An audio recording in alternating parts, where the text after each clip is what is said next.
L'Ontinyent Club de Futbol continua perfilant la seva plantilla per a la nova temporada.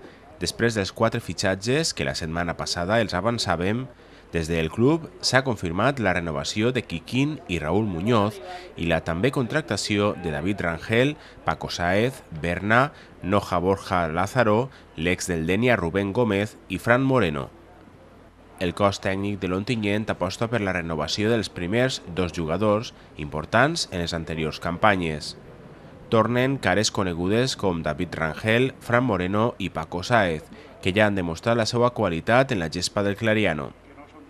David Rangel ha passat pel Club Esportiu Castelló i l'Esportiu Alavés les darreres 2 temporades i va ser peça fonamental en la promoció d'ascens a segona divisió de fa 3 temporades. Paco Sáez, en canvi, va defensar la camiseta del filial i la del primer equip, sent també peça clau en l'ascens a regional preferent. La temporada 2011-2012 ha estat una referent en atac per al Muro Club de Futbol.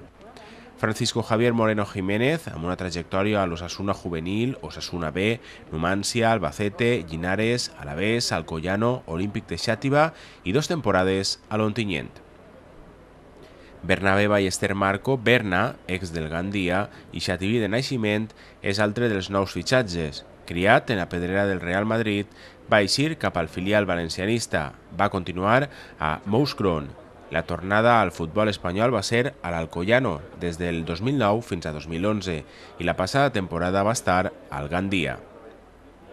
Luis Borja Lázaro Fernández és madrileny i ha passat anteriorment per els Glasgow Rangers, Sporting B, Pontevedra, Puerta Bonita i Noja.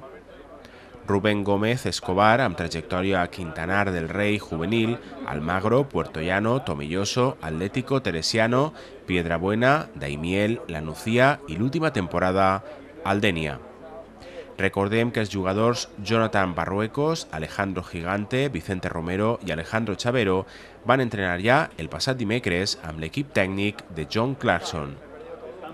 Des del club manifesten que aquesta mateixa setmana podria estar tancada la plantilla i així iniciar la preparació de la temporada on l'Ontinyent Club de Futbol tornarà a jugar per ascendir a segon. Ànim!